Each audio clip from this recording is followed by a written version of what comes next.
Soplar sobre la herida. Padre Jorge Oesterhel, Isabel Pisano. Soplar sobre la herida.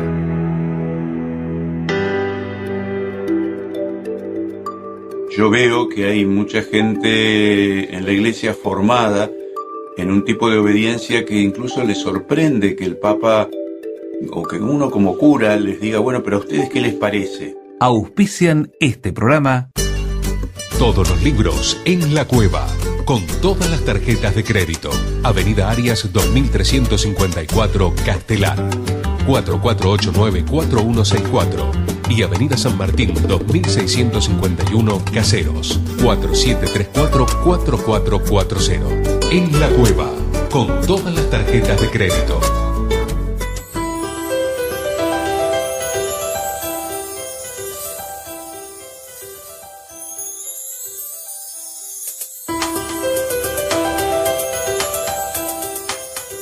¿Qué tal? ¿Cómo les va? Estamos compartiendo una vez más Soplar sobre la herida, este programa en el que nos encontramos todas las semanas para compartir con ustedes algunas reflexiones, algunas que surgen de los acontecimientos que estamos viviendo, otras de algunos problemas o temas, porque no siempre tienen por qué ser problemas, que traemos para la reflexión. Como siempre estoy con Isabel Pisano. ¿Cómo estás, Isa? Muy bien, y espero que todos también estén muy bien. Y vos también. Gracias. Muy bien. Estamos todos bien, entonces.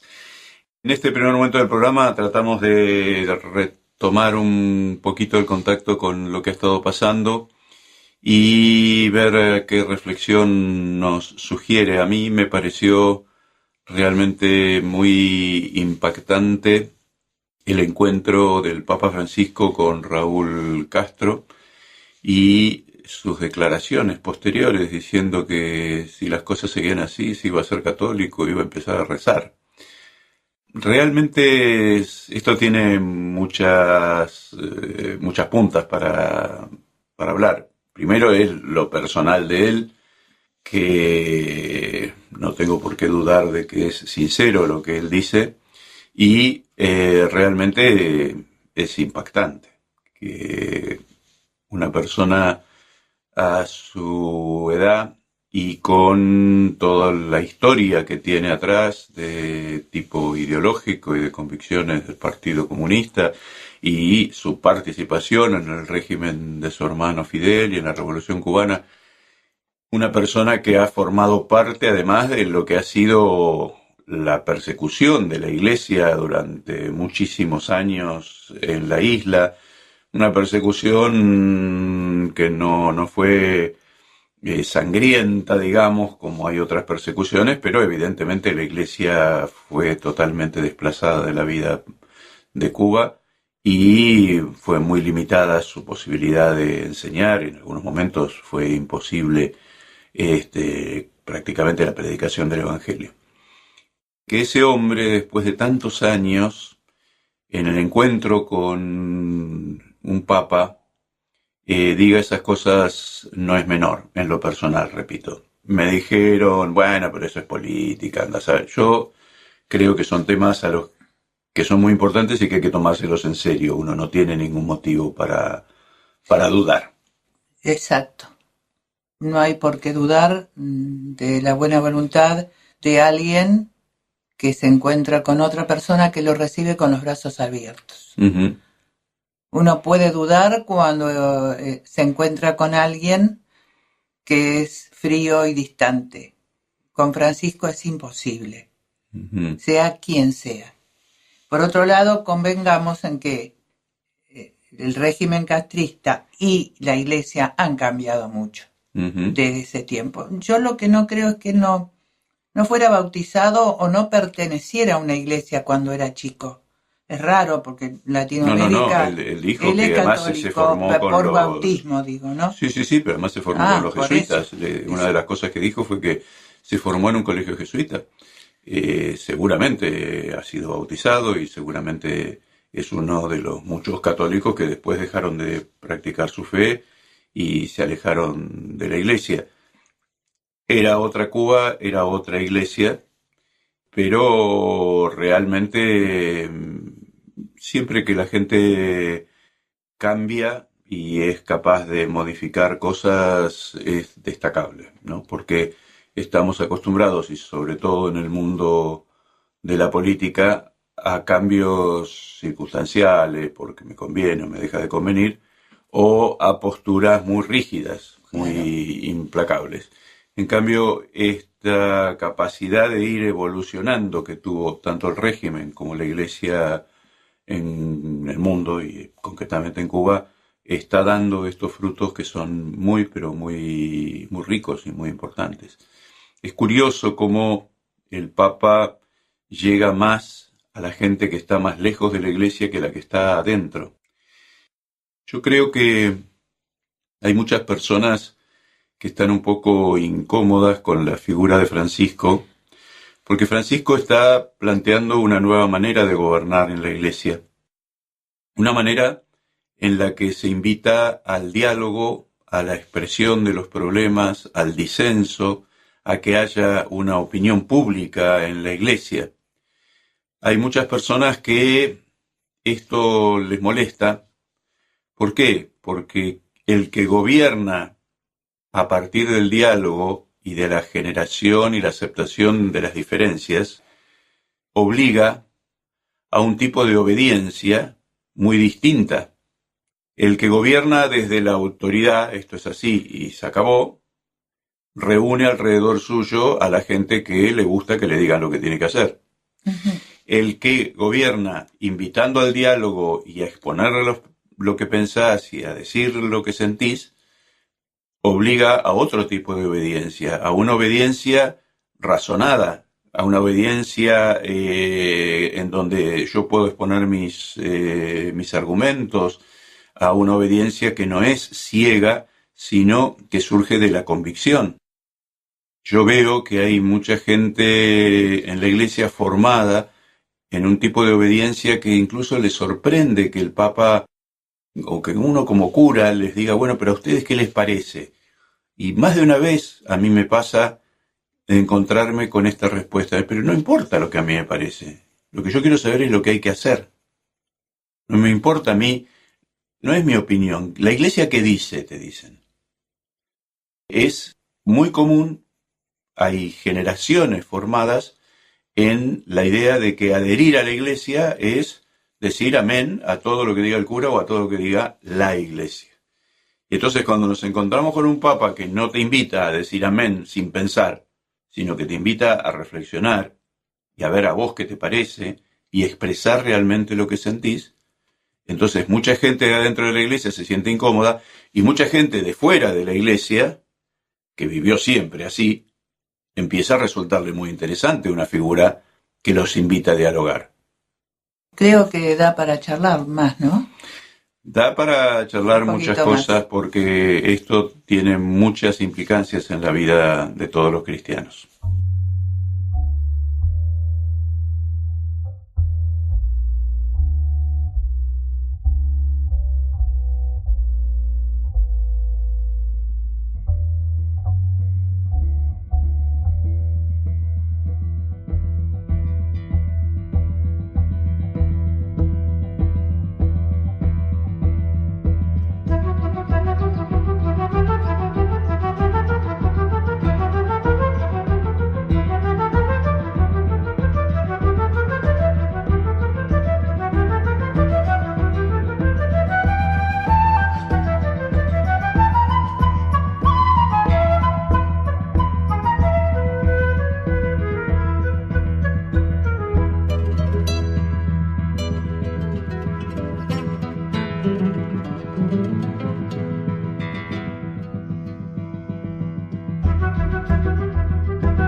Soplar sobre la herida.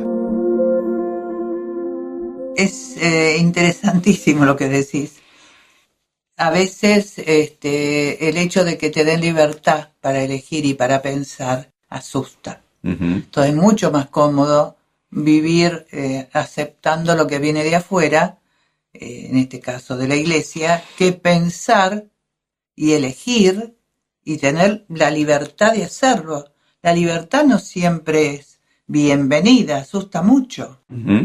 Y a veces, todavía aún con un papa como el que tenemos, que mete el cuerpo, que después charlaremos de eso, todavía escucho alguna anécdota de algún lugar de nuestro país en el que no bautizan a los nenes por un problema que tienen los padres, porque no están casados y le niegan el bautismo a un nene, que no es precisamente lo que está diciendo Francisco ni lo que corresponde. Pero hay situaciones en las que... El cura que hace eso simplemente hay que denunciarlo, hay que escribirle una notita al obispo y decirle me pasó tal cosa, y el obispo lo va a agarrar de las pestañas y lo va a poner en su lugar. Va completamente en contra del espíritu y de la legislación de la iglesia eso. Por eso, entonces estamos como a veces nadando, muy poquito ya, pero entre esto, que parece ser más papistas que el Papa, los católicos, los laicos, y no me refiero a la jerarquía, ni a los sacerdotes, ni a las religiosas, sino al laico asustado porque lo sacan de esto que tiene tan aprendido. Me interesa mucho la palabra asustado. Cuando comenzó el sínodo de la familia, el Papa Francisco invitó a todos a hablar sin temor. Y entonces todo el mundo dijo, qué bien, se puede hablar sin temor. A mí eso me hizo pensar, porque yo soy muy mal pensado, entonces antes hablaban con temor. Las reuniones, ubiquémonos, eran entre el Papa, cardenales, arzobispos y obispos. Que el Papa tenga que aclarar que se puede hablar sin temor es algo impresionante. ¿Cómo es necesario aclarar eso? Si uno aclara eso, es porque antes no era así o porque algunos estaban con temor. ¿Cómo puede la Iglesia crecer y ser fiel a sí misma y anunciar el Evangelio si las grandes jerarquías de la Iglesia reunidas con el Papa hablan con temor? ¿Con temor a qué? A mí me parece esto importantísimo porque justamente cuando el Papa empieza a decir estas cosas es cuando se producen los cambios realmente de fondo. Los periodistas están atentos a ver qué hace con el Banco Vaticano, qué hace con la Curia Vaticana. Esos no son los cambios de fondo. Los cambios de fondo son estos. El que se pueda hablar de todos los temas y el que se invite al disenso y a la expresión. Cuando el Papa empezó a hacer estas cosas, muchos decían, ¿a dónde vamos a ir a parar? ¿Qué va a pasar con la Iglesia si todo se habla y todo se discute? Y la verdad es que el Papa, por un lado, hace eso, pero por otro lado, gobierna. Y vaya que gobierna. Y va muy clarito en una dirección. No es un Papa que se lo lleva y se lo trae como se quiere y que está a merced de las opiniones o de las críticas de los demás. El tipo la tiene reclara. Precisamente porque la tiene reclara es que puede abrir el juego y que puede facilitar que todos se expresen. Aquel que necesita del temor del otro para exponer su manera de decir las cosas o su opinión es porque no la tiene reclara. No tiene autoridad. Y porque no tiene autoridad. Tiene nada más que poder, no tiene autoridad personal desde su testimonio, desde su vida. Yo creo que realmente estas cosas están dando vuelta a algo muy, muy profundo, que es por lo que va a quedar en la historia este Papa. Yo en algún momento lo debo haber dicho, pero el miedo mayor, diría, por lo que decís, la jerarquía reunida, los obispos, los arzobispos, el Papa y todo, temor en ese sector. Pero yo digo, el miedo a la condena o a la forma en que nos juzgan los pares. Porque me ha sucedido, y a otros también, estar en reuniones de grupos o reuniones de agrupaciones y demás, dar una opinión diferente a la que se espera, o plantear una duda o plantear un cuestionamiento, y de golpe la mirada de los demás ser durísima. Entonces, a veces da miedo, más miedo la opinión de los pares que de los que no son del palo, digamos. Asusta eso, que nos dejen de lado, que no nos consideren ya del grupo, que piensen que soy un pecador porque tengo esta duda. Esas cosas todavía funcionan. Entonces, sí, el miedo también es a quedar afuera de los grupos. No pasa solamente en la iglesia, pasa en otra cantidad de cosas, pero bueno, yo lo digo desde donde lo he vivido eso, ¿no? Lo curioso es que los que se consideran de adentro tienen miedo de quedar afuera. Sí. Y que el Papa, con su manera de actuar, está llegando a los de afuera y está no trayéndolos para adentro, sino invitándolos a dialogar desde el lugar en el que están. Esto es muy, pero muy importante también en nuestro diálogo como cristianos con personas que piensan de otra forma. Yo tengo amigos muy queridos que no pisan la iglesia y yo charlo con ellos, y para mí el evangelio es lo más lindo que hay en el mundo y Jesús es todo lo que es para mí en mi vida, pero yo no vivo tratando de enganchar a la gente para que venga a la iglesia. Hay gente maravillosa que no pisa la iglesia y que sigue siendo maravillosa y con la cual yo puedo tener una relación excelente. ¿Que me gustaría que viniera? Sí, la verdad que me gustaría que viniera. La verdad es que uno de los, no sé si dolores que uno tiene a veces, es que lo más valioso para uno, que es su fe, uno no lo puede compartir con gente a la cual quiere mucho. Pero bueno, eso no depende de mí, depende del otro y depende de Dios, que es el que habla el corazón de las personas.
Soplar sobre la herida.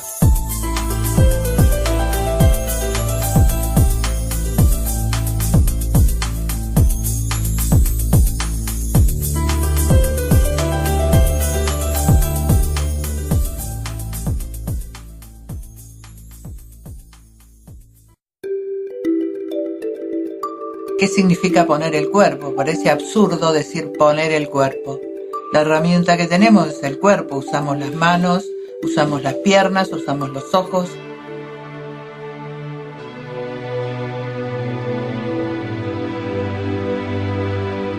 Soplar sobre la herida.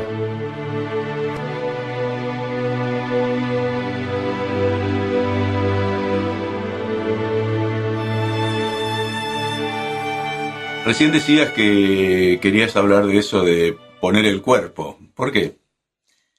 Porque lo hemos hablado en el programa anterior por la manera en que tiene el Papa de relacionarse, porque hemos hablado de él, y de la manera que tenemos nosotros de relacionarnos. ¿Qué significa poner el cuerpo? Parece absurdo decir poner el cuerpo. La herramienta que tenemos es el cuerpo. Usamos las manos, usamos las piernas, usamos los ojos. ¿Es la herramienta que tenemos? ¿Sí? ¿O es lo que somos? Sí, pero aparte me refiero a... No, es que es muy importante porque si vemos el cuerpo como una herramienta, Sí. entonces ¿lo ponemos o no lo ponemos? No, Pero sí, yo somos no veo- a partir de... Somos nuestro No, está cuerpo. bien, déjeme explicar. A ver, Mis manos, cuando trabajo o cuando acaricio o cuando hago algo, son mi herramienta. Yo las uso. Uso mis ojos para mirar, las uso. Uso mi boca para expresarme, mis piernas para trasladarme.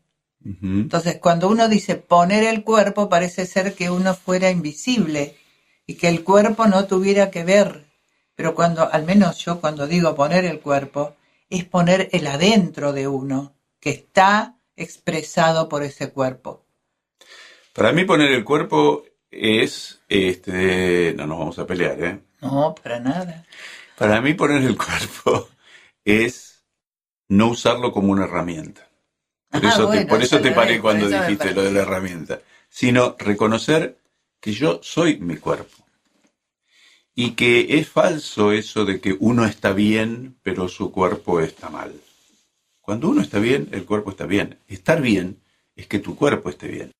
Ah, entonces si te duele algo, ¿de que decir que vos estás mal? No es eso.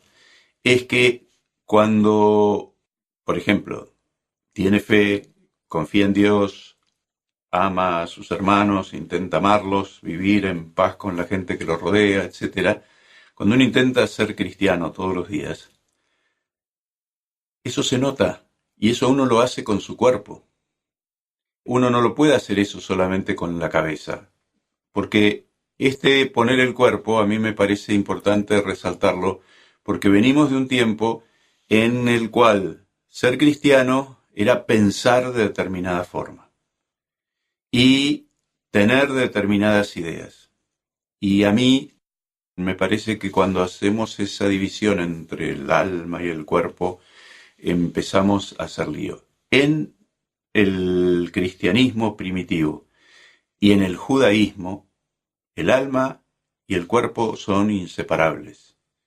El espíritu es ese aire por el cual vivimos y el cuerpo es el lugar a donde Dios está. Cuando Jesús dice, les doy mi cuerpo, no les da lo que no le interesa, les da lo que Él es. Esto es mi cuerpo, esto es mi sangre. La religión cristiana le da al cuerpo un valor extraordinario y por eso es una religión sacramental en donde los sacramentos exigen la presencia de lo material, el pan, el vino, el agua, el aceite. El cuerpo es lo que somos si queremos realmente comprometernos. De acuerdo. Bueno, ya no nos peleamos más. Quiero leer lo que escribe sobre el capítulo, se llama La fuerte carga emocional del cuerpo. El autor de este libro, que es ¿Qué sentido tiene ser cristiano?, es Timothy Radcliffe. y él dice lo siguiente: tanto el cristianismo como el judaísmo subrayan la relación existente entre la adoración al Dios que nos creó en cuerpo y alma y el cuidado de los cuerpos de los demás. Vestir al desnudo, dar de comer al hambriento, acompañar al enfermo. No podemos resignarnos sin más al sufrimiento humano, como si él mismo fuera la consecuencia de nuestros pecados en una vida anterior. Es esta actitud reverencial hacia la vida corporal la que nos ha venido conduciendo a tomar cada vez más conciencia de que la pena de muerte es profundamente contraria al cristianismo. Es en el cuerpo donde nos encontramos con Dios. San Juan habla de la palabra de vida, que hemos oído, que hemos visto con nuestros ojos, que contemplamos y que palparon nuestras manos. La primera vez que visité un priorato dominico me quedé atónito al oír a uno de los hermanos explicar que todos los sacramentos están enraizados en nuestra vida corporal, el nacimiento y la muerte, la sexualidad y la comida, el pecado y la enfermedad. Es en estas actividades físicas por excelencia donde la gracia de Dios sale a nuestro encuentro y nos sana, perfeccionando la naturaleza. Según Lutero, la caída de Adán y Eva encorvó nuestros cuerpos, razón por la cual los hombres quedamos física y mentalmente pervertidos y vueltos hacia nosotros. La gracia significa que podemos enderezarnos, alzarnos erguidos y desenvueltos, como lo hacemos cuando rezamos el Padre Nuestro. En todas las tradiciones religiosas, la oración está profundamente vinculada a la adopción de una postura adecuada y natural por parte del cuerpo. La mayoría de las veces dentro del cristianismo hemos perdido esa dimensión física de la oración. Recuerdo una vez que estaba sentado en el suelo de nuestro seminario en Nagpur, en la India, con los hermanos y hermanas dominicos procedentes de todas partes de Asia. Una hermana del Sagrado Corazón, convertida al catolicismo pero hinduista en sus orígenes, estaba tratando de persuadirnos que advirtiéramos los vínculos existentes entre la oración y la sensación de estar a nuestras anchas en nuestros propios cuerpos. Hacíamos 1 hora de ejercicios de respiración y de yoga todas las mañanas a la salida del sol, para asombro de los monos que se apiñaban en los árboles para observarnos. Y sin embargo, algunos de nosotros nos sentíamos incómodos, arrastrándonos como sacos de patatas, sin saber cómo teníamos que sentarnos, ni cómo teníamos que respirar. Eso es típico de los occidentales, que nos cuesta mucho entender esas cosas que para los orientales son tan simples.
Soplar sobre la herida.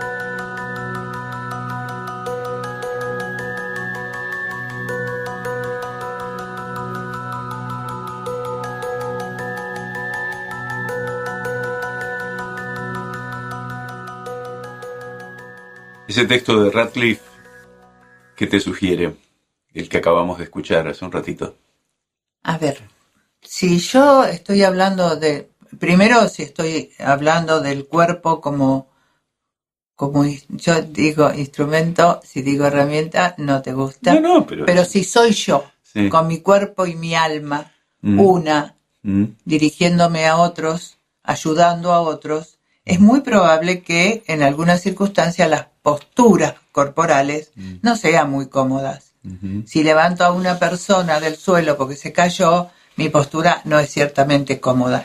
Pero sin embargo, si yo lo pienso desde donde él habla, que es, en este caso, además de otras cosas, de la oración, yo digo, a mí me gusta hablar con los amigos. ¿Y cómo hace uno con los amigos? Trata de encontrar una posición cómoda, un lugar tranquilo, un lugar inspirador, si querés. Toma un cafecito, toma un mate, no sé, eso es al margen. Pero uno busca un espacio para hacerlo. Y cuando reza, también tiene que buscar un lugar y una manera. Cuando lo puede hacer idealmente también, porque uno está rezando en muchos momentos del día donde la posición no es cómoda, puede estar en el colectivo, apretujado, lo que suceda.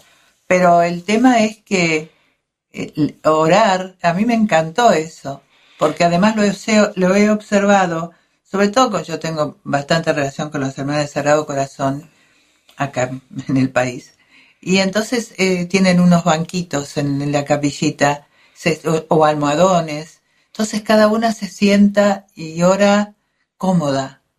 A mí me hizo acordar el texto a los chicos. Los chicos naturalmente asocian la oración a determinadas posturas, a poner las manitos de una manera, a ponerse de rodillas, o cada uno de maneras muy diferentes. Es muy difícil enseñarle a un chico a rezar sin enseñarle una postura para rezar, porque el chico, mucho más sano que uno que ya está más grande, no separa su cuerpo de su cabecita y de su corazón. Y él siempre hace todo junto. Y entonces rezar es tener determinadas posturas. Me gusta muchísimo cuando tengo celebraciones con los chiquitos de jardín de infantes, en donde van acompañando los cantos con movimientos en las manos y con movimientos en el cuerpo. Ellos se van expresando de esa manera, y cuanto más sana y espontánea es nuestra manera de relacionarnos con Dios, más naturalmente nos sale que acompañe el cuerpo eso que hacemos. Esto no quiere decir andar con posturas ridículas ni andar haciendo ninguna payasada. Impostadas. Y además que uno puede rezar, como vos decías recién, en el colectivo o caminando por la calle, da lo mismo.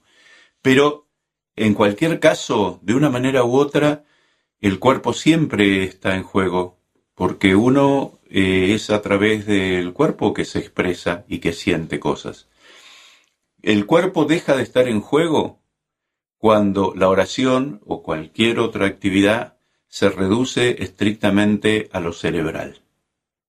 El cuerpo deja de estar en juego, por ejemplo, si yo me tiro en un sillón a ver televisión.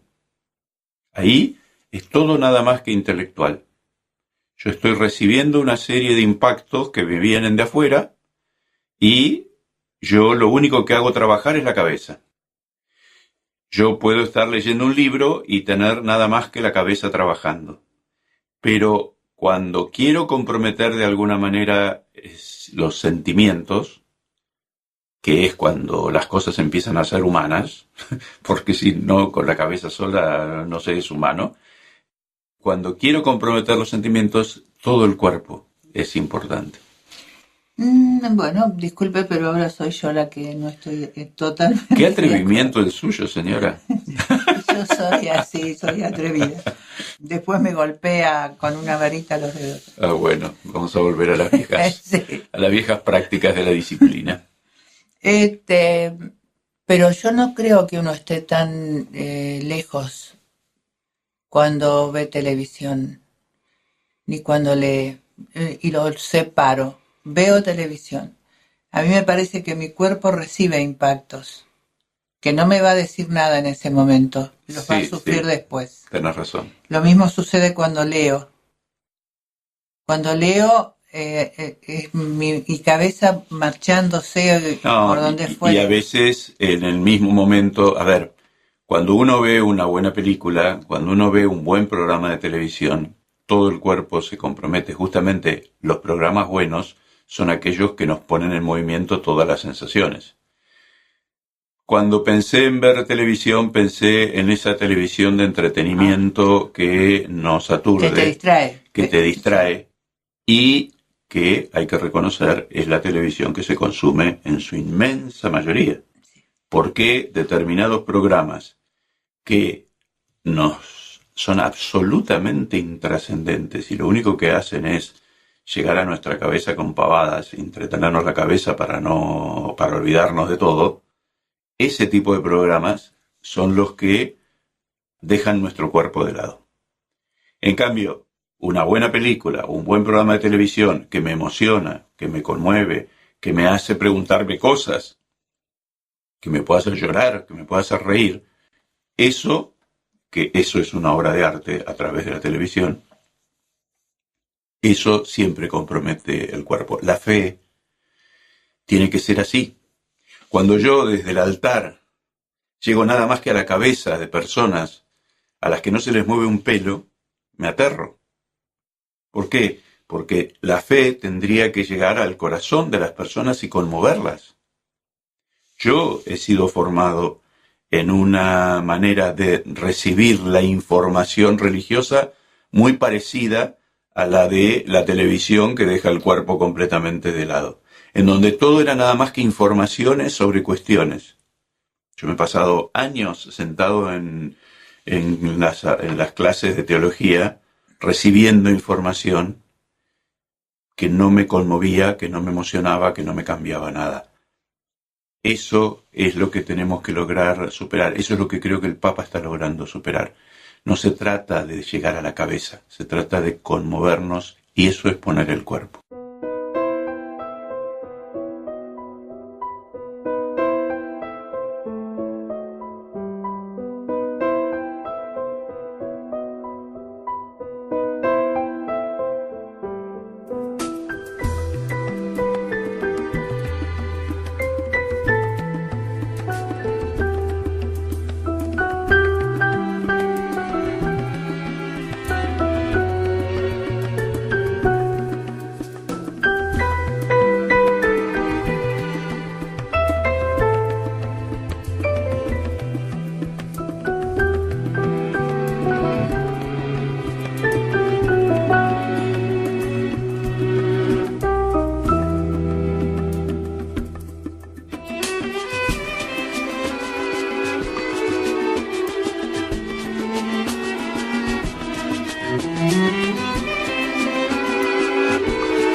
Soplar sobre la herida. Y les dijo: vayan por todo el mundo y proclamen la buena nueva a toda la creación. El que crea y sea bautizado se salvará. El que no crea se condenará. Estas son las señales que acompañarán a los que crean. En mi nombre expulsarán demonios, hablarán en lenguas nuevas, tomarán serpientes en sus manos, y aunque beban veneno no les hará daño. Impondrán las manos sobre los enfermos y se pondrán bien.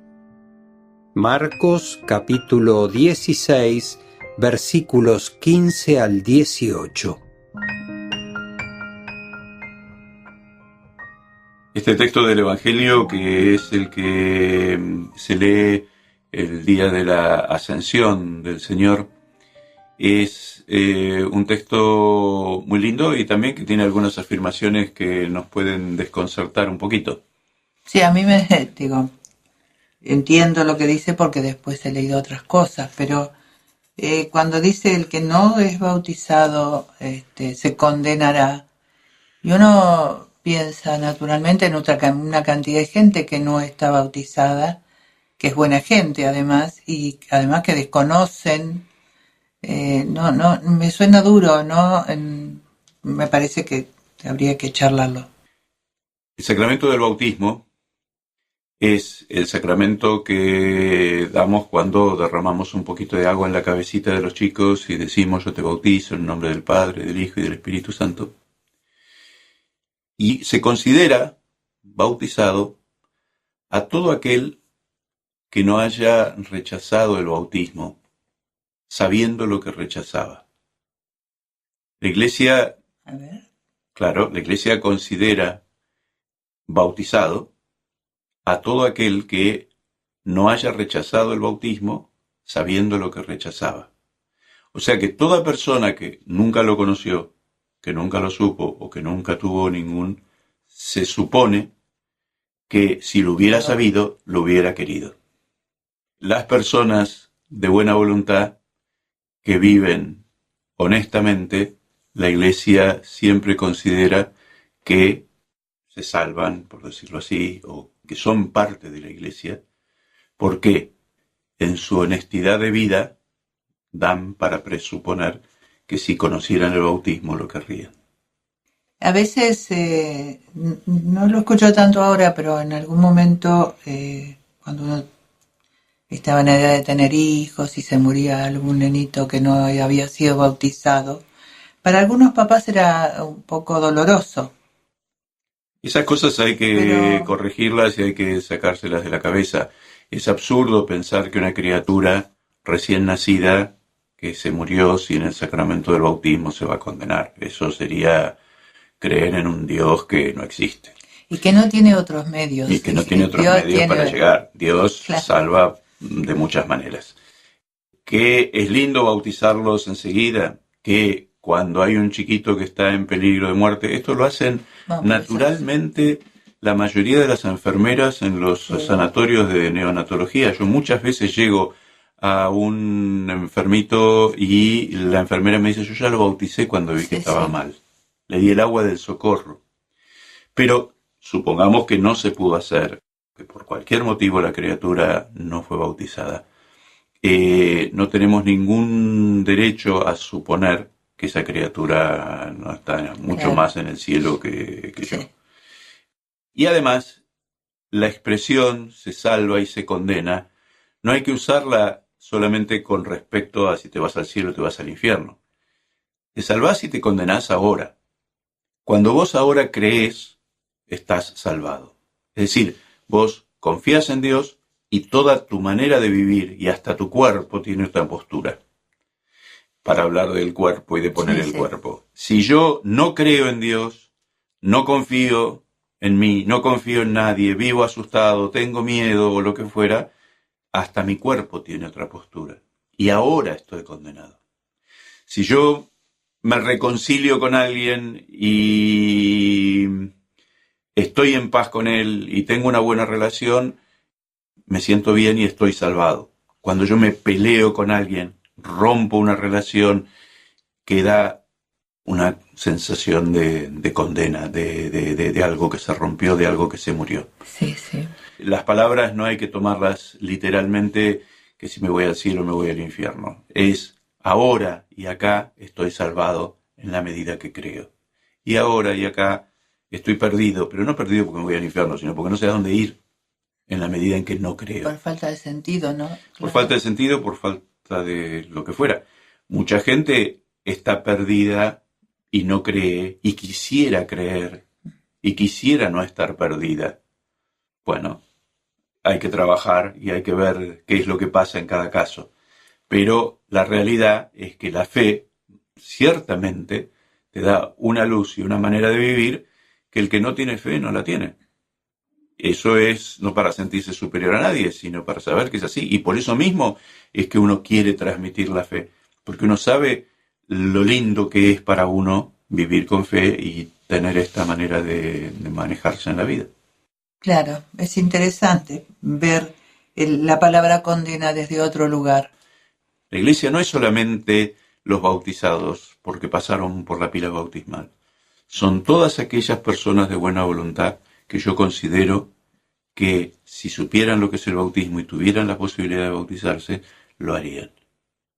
La iglesia es mucho más grande que eso que nosotros nos creemos que es. Y la comunión de los santos abarca a toda la humanidad y a todos los que con sinceridad de corazón tratan de vivir como ellos creen que Dios les pide que vivan.